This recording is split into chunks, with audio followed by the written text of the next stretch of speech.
Dear listeners, we would love to get to know you better. Please write in the comments which country and city you are watching us from. Thank you. Wait, what? I exclaimed, whipping my head around to face my wife, Joyce. What did you just say? I asked, unable to believe my ears. Jake, I know you're probably going to be upset, but I'm not happy right now, and I'm considering a trial separation for us. I need some time to clear my head and figure out what I want, Joyce explained as I stood on the deck grilling steaks. When were you planning on telling me this, Joyce, or were you just going to leave a note on my pillow tonight? I retorted, my voice escalating more than it should have. Don't raise your voice, Jake. I don't want Marty overhearing our conversation, she cautioned, referring to our 6-year-old son. I knew you'd react like this, which is why I wanted to wait until tonight to discuss it. So essentially, you've already made up your mind to leave. Are you planning on telling Marty yourself, or should I break the news after you're gone? I said, dripping with sarcasm. I'll tell him tonight before bed, and remember, this isn't necessarily permanent, she reassured me. Right, you're moving in with your friend, Leslie. I should have seen this coming, I snapped, my anger escalating. I'll draw up the paperwork tomorrow. You can sign it, and I'll file it with the court by Wednesday, Joyce. What paperwork? Joyce questioned. Well, if you're leaving, I want it to be a legal separation. That way, if you don't return, it will automatically convert to a divorce decree. We won't have to go through the hassle twice, I explained, my frustration evident. I don't want a divorce, Jake, just some time to myself to sort things out. That's all, Joyce replied calmly. That's ridiculous, Joyce, I retorted sharply. I've been asking you to talk to me for the past 4 months, but you've been too wrapped up with Leslie and your new friends to spare a moment. And now you want to move in with Leslie, your new best friend, so you can do whatever you've been itching to do for the past 6 months. I yelled, my frustration boiling over.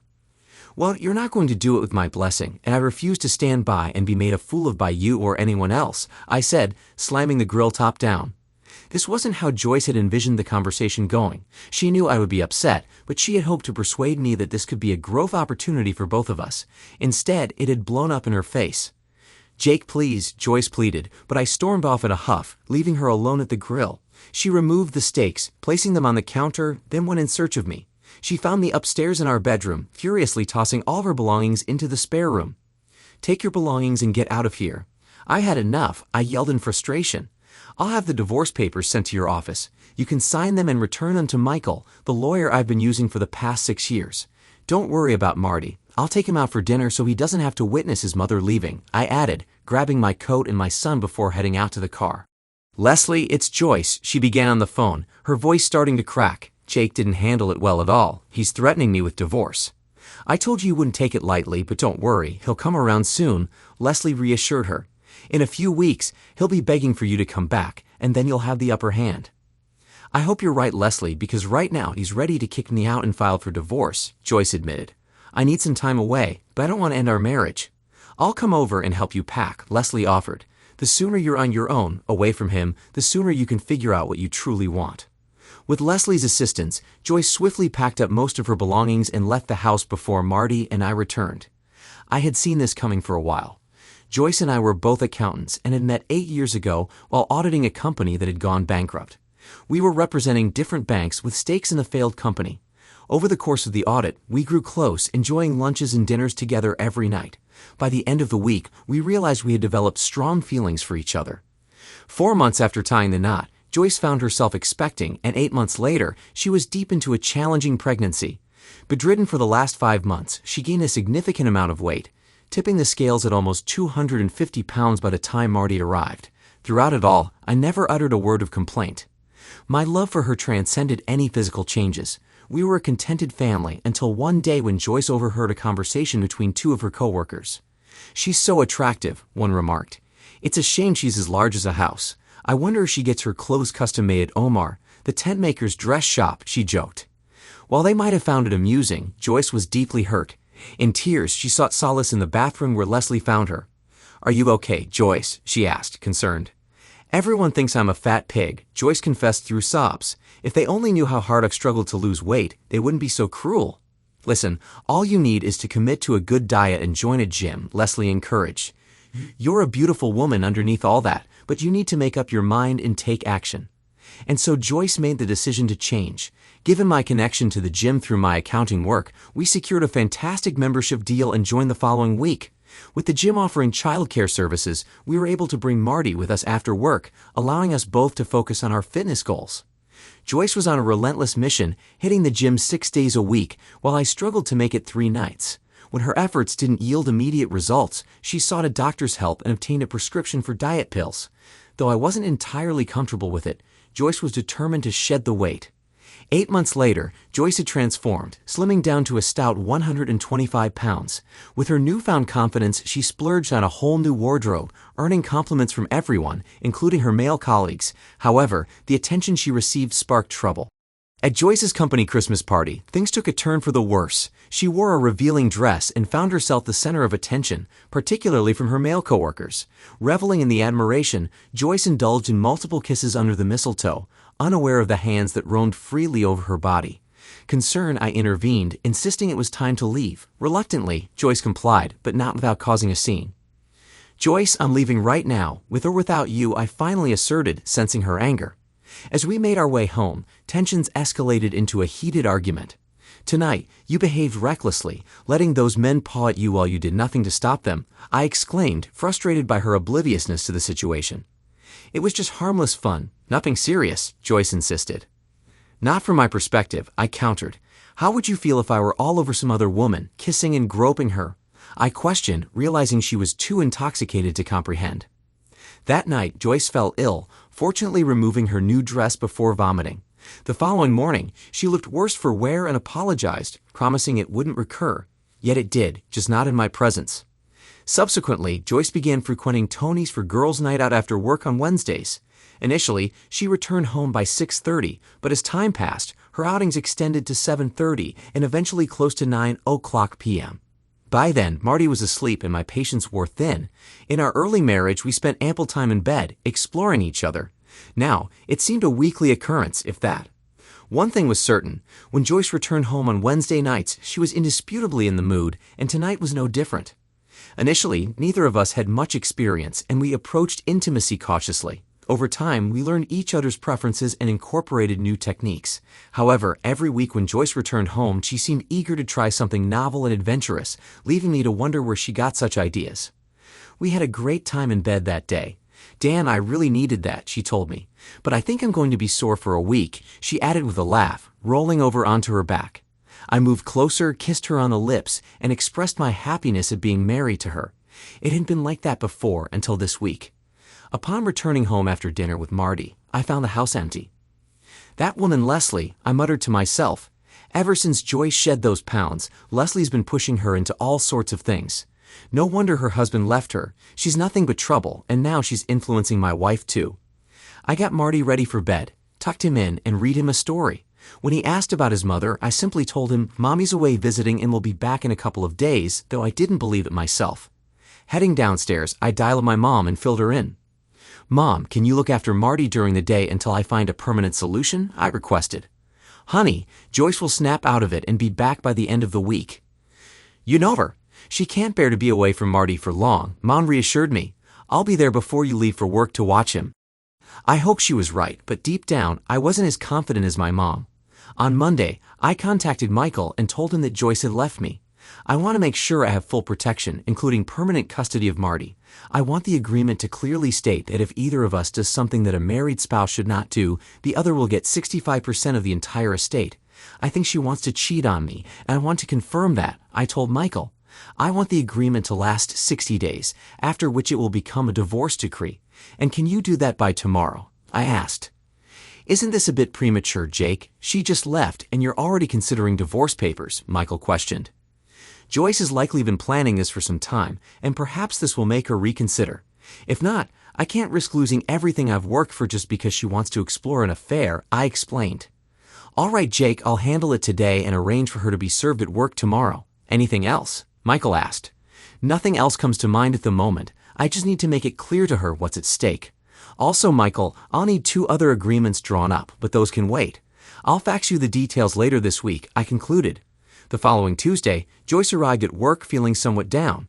It was the longest she had been away from Marty and me in 8 years. Returning from lunch, she was informed that a man was waiting in her office. "Joyce Spencer?" he inquired. "Yes, I'm Joyce." "What can I do for you?" she replied. "You have been served," he stated, handing her a manila envelope. For the next half hour, Joyce meticulously reviewed the conditions and property divisions outlined in the separation decree, although it read more like actual divorce paperwork. It specified that I would have temporary but full custody of Marty, while Joyce would be granted visitation with reasonable notice. By the time she finished reading, she felt more hurt than angry. "I've only been gone for 2 days, and Jake's already given up on our marriage," she muttered to herself. Attempting to reach me proved futile. My secretary informed her I was out for the day, and my cell phone went straight to voicemail. Unbeknownst to her, I was at home changing the locks, managing our finances, and removing Joyce's name from my insurance and 401k. By 4 o'clock, I had wrapped up my tasks and switched on my cell phone. "Damn," I muttered to myself, noticing 12 missed calls from Joyce. Deleting them all, I proceeded to have dinner with Marty at my mother's house, where I shared what I had done. "Joyce is going to be furious, Jake. I know I would be in her shoes. How far do you plan to take this?" my mother inquired. "All the way, Mom," I responded firmly. "I can't salvage this marriage alone, especially since Joyce refuses to listen to reason. So I've raised the stakes. She initiated this mess, but I'll be the one to end it if I discover she's been unfaithful. I used to trust her, but right now, I wouldn't believe a word she says. Right now, I'm prioritizing the well-being of my son and myself. If we reconcile, that's great. If not, I'll be holding all the cards." "Son, I've never seen this side of you. Remind me never to get on your bad side," my mother remarked with a laugh. Meanwhile, Joyce arrived at the house and attempted to use her key. "What the hell?" she muttered upon discovering the new lock. "Damn him." Dialing my number once more, she encountered the same voicemail prompt and left another message. Reviewing my checklist, I reassured myself that everything was now in place. All I can do is wait, I thought. Wednesday morning found Joyce at my office. My credit cards won't work, and they told me I no longer have insurance when I tried to pick up my prescription on the way to work. "Do you hate me that much, Jake?" she questioned. "Just covering my bases, Joyce. Remember, you walked out on me. I'll cover all household expenses and Marty's needs, but you'll have to manage your own finances from now on. That way, we won't have any financial disputes," I explained calmly. "Jake, you're letting this spiral out of control," Joyce shouted, frustration evident in her tone. "I just needed some time to myself, that's all." Leaning over my desk, I adopted a serious and deadpan expression. "Joyce, you see the word stupid tattooed across my forehead. I may not be the most astute guy, but I wasn't born yesterday. Leslie has turned your head so much that you can't seem to find your way. You think you can act like you're single again without consequences? Think again. The moment I discover you've broken your marital vows, it's over. Hell, you probably already have, so I don't even know why we're having this conversation," I stated firmly before sinking back into my chair. Joyce was taken aback and quickly grew defensive. "He can't treat me like a child. I'm an equal partner in this marriage, so screw you," she spat back. "Well, that hasn't been the case much in the last 6 months either, but I guess you're getting all the attention you can handle now on the side," I retorted just loud enough for Joyce to hear. With that, she stormed out. I knew she hadn't gone all the way yet, but she'd have come close. You see, I had started having her followed on Wednesdays about a month ago. There had been a lot of flirting and physical contact, but it hadn't gone any further. I wanted to make sure Joyce understood the consequences of cheating on me, especially with the temptation of living with Leslie. However, my life was beginning to unravel. The initial 2 weeks proved challenging. Joyce made a point to visit Marty, yet our interactions were limited to mere exchanges. Despite continuing to have her followed, there were no significant developments. She maintained her outings with Leslie and her friends, extending them from just Wednesdays to at least 4 nights a week. "Looks like someone is trying to make up for lost time," I muttered to myself while reviewing the report. Nonetheless, I managed to find a nanny for Marty, a recent college graduate named Alice, who had struggled to secure full-time employment. Alice, 23 years old, blonde, and standing at about 5'9", eagerly accepted the nanny position after seeing my aunt. Growing up in a large family, she was well-versed in caring for and handling young boys, having 2 younger brothers of her own. We quickly reached an agreement on pay and hours, and she moved in the following day. On Mondays, Wednesdays, and Saturdays, Alice worked as a waitress at a mid-priced family restaurant, joining us for dinner on the other evenings. Over time, Marty grew comfortable with Alice, particularly enjoying her bedtime reading sessions. "Alice, I can't thank you enough for going above and beyond for Marty. With his mother temporarily out of the picture, stability is crucial for him," I expressed, offering the best smile I could muster. "I know about your situation with your wife. Your mother filled me in on all the details in case Joyce came by and tried to take him," Alice disclosed. "I can't believe she would just walk out on you like that. I've only known you for a short time, but you're one of the most caring men I've ever met, and it's clear you love Marty dearly." I suppose Joyce lost sight of what truly matters and let others convince her that the grass is greener on the other side of the fence, I remarked. Well, it'll all be settled one way or another in 40 days, and frankly, it can't come soon enough for me. Little did I know, my life was about to take a dramatic turn, and chaos would ensue in less than a week. You see, I'm a silent partner at the accounting firm where I work. Over the past 2 years, I've brought in a significant amount of new business, leading the owners to make me a 15% partner. I requested that this information be kept confidential because I preferred not to be recognized as one of the owners. This allowed me to gain insights into the company's operations and gauge employee sentiments more authentically. My latest achievement involves securing a meeting with an overseas garment manufacturer with plants in 5 Asian countries. I had initially met the owners at a party about a year ago and pitched them a few ideas, which impressed them enough to schedule a follow-up meeting to discuss our firm's potential involvement. Jake, I admire the personalized approach your firm brings to its work. Each plant currently operates independently, and I need someone to establish a unified system across all facilities so we can manage them centrally from our overseas office, one of the prospective owners expressed during our discussion. While they were initially disappointed that I wouldn't be directly overseeing the overseas operation, I reassured them that I would personally oversee every aspect to ensure flawless execution. With the signed contract and a handshake, celebrations commenced. After 9 months of hard work on this account, I had hoped to return home to Joyce with the good news. I envisioned treating her to a lavish dinner, followed by an intimate evening together. However, upon arriving home, I found the house empty and my heart shattered. Alice arrived with Marty 20 minutes later, carrying Chinese takeout. I was bursting with excitement and needed to share my great news, so I confided in Alice. "Forget about dinner plans, we're all going out tonight to celebrate," I had informed her. "Put on your finest attire because we're going to paint the town red." My bosses had arranged reservations at the town's finest restaurant for 8 o'clock p.m. and had organized a limo to pick us up at 7:30 p.m., so time was of the essence.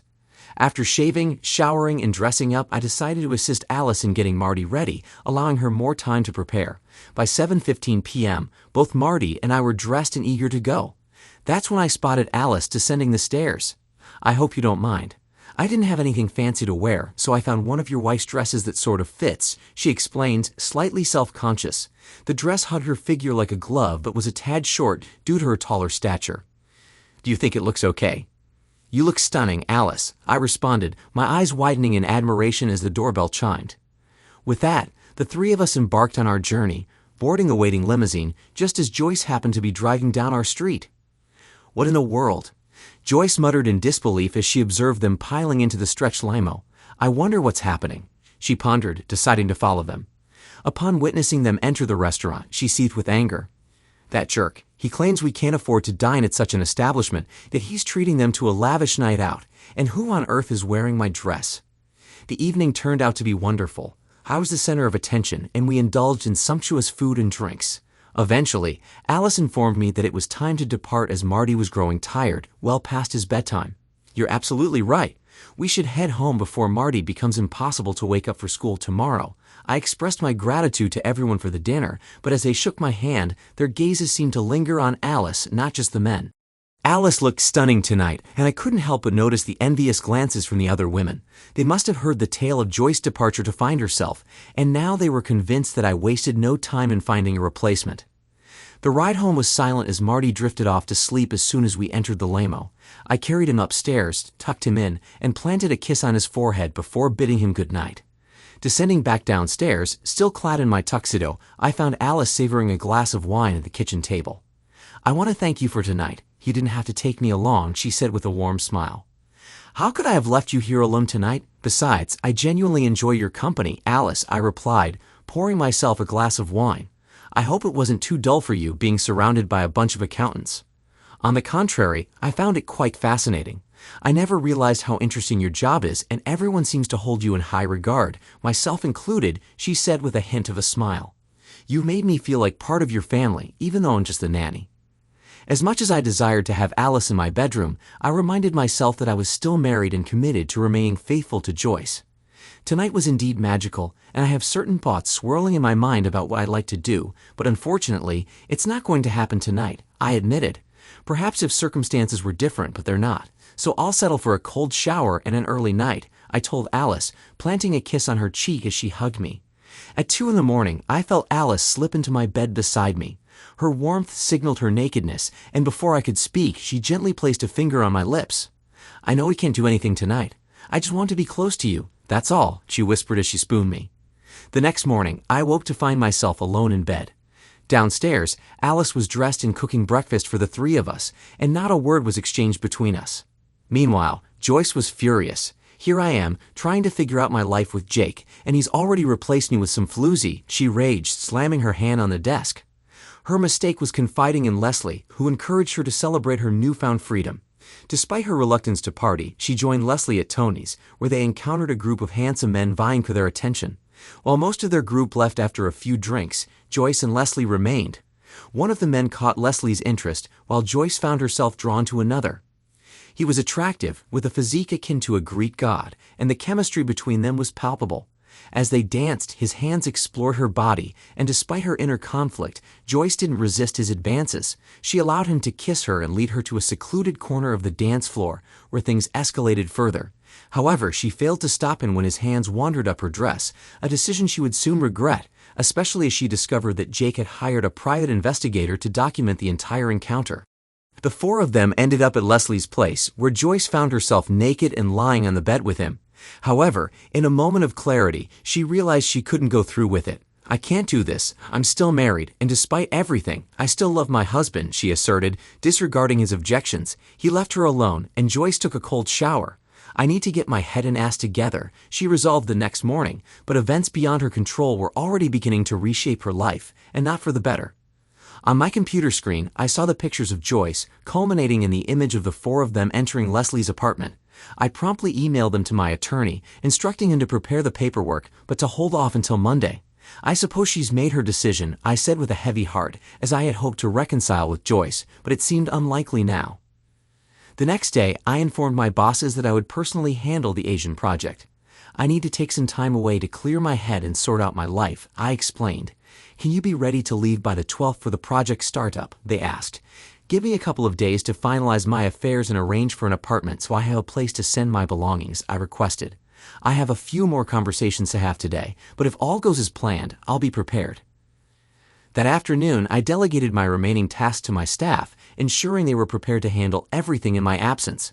I drafted paperwork to grant my mother power of attorney and instructed Michael to serve papers on Joyce the following Monday. "Same amount of notice that she gave me," I muttered sadly. Returning home that evening, I felt a wave of melancholy wash over me as I walked into a house that would no longer be mine upon my return from overseas. Joyce and I had chosen it together, and it held countless cherished memories, all of which would soon be just that, memories.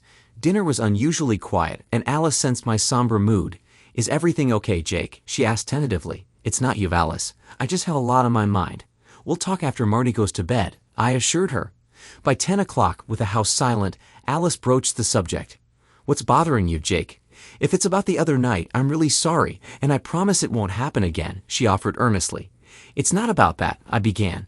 "Remember the company party a couple of weeks ago?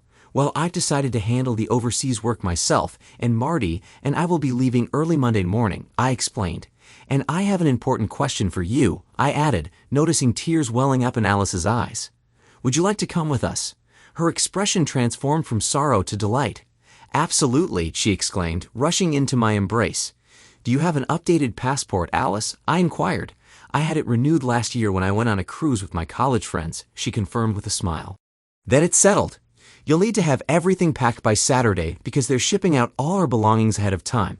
Leave just enough clothes for the rest of the weekend and Monday's travel attire. You can inform your family and friends, but I don't want Joyce to know until we're in the air. It might not be entirely legal to just take Marty with us and leave, but I'm doing it anyway. I'll handle any questions when we return," I instructed Alice. That evening, I sat down with my mother and laid out the entire plan, including giving her my power of attorney. "Things will likely hit the fan Monday afternoon with Joyce, but I still want you to put the house up for sale next week. Michael will send you a copy of the papers I'm serving to Joyce, and if she has any questions, just direct her to Michael," I explained. "Are you sure this is what you want, Jake? Have you considered trying to work things out with her?" my mom inquired. "She's made her decision, and now she can live with the consequences," I affirmed. "And Alice, you're taking her with you."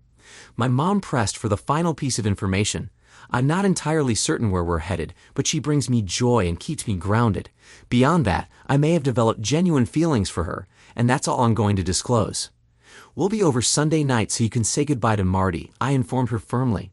On Monday, Joyce desperately tried to reach me, only to be informed by my workplace that I was on a special project outside the office. Frustrated, she attempted my cell phone to no avail. Joyce Spencer, a man approached her. He nodded, handing her an envelope. "You have been served," he said solemnly. With a mixture of curiosity and dread, Joyce tore into the envelope. Inside was a brief note from me concluding with, "I guess I've made my decision. Hope you have a great life." But it was the photos enclosed that made her blood run cold. "Oh no," she muttered, her heart sinking as she flipped through the damning images. "How did he get these?" she wondered. "He must have had me followed," she concluded, a mixture of anger and panic swirling within her. As she processed the shocking contents, she received another blow. News from my mother that Marty and I had left on a 4 to 5 month overseas project. "Gone? What do you mean gone?" Joyce's voice trembled with disbelief. "Jake is on a long-term project abroad, and he took Marty with him," my mother explained calmly. "I won't stand for this. He can't just take Marty away from me, especially out of the country," Joyce protested vehemently. "I'll fight him in court. They'll pay for this," she vowed, her voice rising with fury. "Joyce, remember that Jake has full custody of Marty now. You relinquished that right when you left to find yourself. To say you messed up big time would be an understatement. You had a wonderful marriage, but it seems you wanted more, and now you're left with nothing," my mother replied firmly. Tears streaming down her face, Joyce pleaded, "I need to talk to him, to explain that it's not what it looks like. I still love him, and I never slept with anyone else. He has to believe me." "Joyce, I saw the pictures, and if my husband were alive and doing what you've done, I'd divorce him too," my mother replied. "If I were you, I'd write him a letter explaining everything you need to. I'll make sure he gets it. In the meantime, you should get a lawyer." Taking her advice, Joyce laid out her case. She highlighted the role alcohol played and emphasized that she stopped it before anything went too far. She expressed her continued love for me and her willingness to wait for me to come back to her. My response was blunt and direct. "Joyce, you haven't been a wife to me since you lost all that weight last year," I wrote. "It felt like you were suddenly too good for me, basking in the attention of other men. When you finally came home on Wednesday nights, you were only interested in having a good time in bed, not in making love to your husband. It seems I no longer excite you, so now you and Leslie can do whatever you want and be with whomever you want. I warned you that Leslie would eventually tear us apart, but you didn't listen." My letter stated bluntly. "Marty, Alice, and I are starting anew, based on love and trust. You can visit Marty anytime you want. Just get a camera modem for your computer, and I'll set it up. Sign the papers because Mom is putting the house up for sale this week. There's no chance we'll ever reconcile, so don't hold on to false hope that I'll change my mind. I hope you found what you were looking for, Joyce, and are happy. I never wanted it to end like this." Reading my words, Joyce realized I was right. She had been foolish to heed the advice of her so-called good friends who were all divorced themselves. Perhaps they didn't have the best judgment after all. She resolved to fight it until she received my letter, after which she finally signed the papers. Ironically, 6 months later, Joyce found herself back at her starting weight of 175 pounds, but without me. Despite the challenges, I found contentment in my new life abroad. Overcoming the language barrier at work proved to be challenging, but manageable. Marty was adapting well, gradually picking up words and enjoying his interactions with other children. Alice, meanwhile, took charge of caring for Marty and organizing our free time, creating lists of places to visit and activities to enjoy. I still recall that night vividly months ago. It was shortly after we arrived in the country, and we were all feeling a bit stressed. Marty resisted bedtime, my work program hit some bumps, and Alice seemed overwhelmed. She came into the den and planted a kiss on the back of my neck, instantly bringing a smile to my face. Taking my hand, she led me into her bedroom, where a single candle flickered on each side of the bed. We undressed each other and slipped under the covers. Let's just say that night, it felt like heaven and earth merged into one. 5 months later, my mom greeted us at the airport with a beaming smile, particularly delighted to see Marty. During the ride home, she couldn't help but notice Alice's serene expression. "How far along are you?" she asked Alice, who seemed a bit surprised by the question. 3 months. "How did you know?" Alice responded. "You both look too happy, like the cat that got the cream," my mom remarked. 2 weeks later, we tied the knot, and 6 months after that, Mia came into the world. When Alice mentioned wanting to join a gym to shed her baby weight, my reaction was priceless. 2 days later, I surprised her with the news that I'd arranged for a personal trainer, and she'd have all the necessary equipment.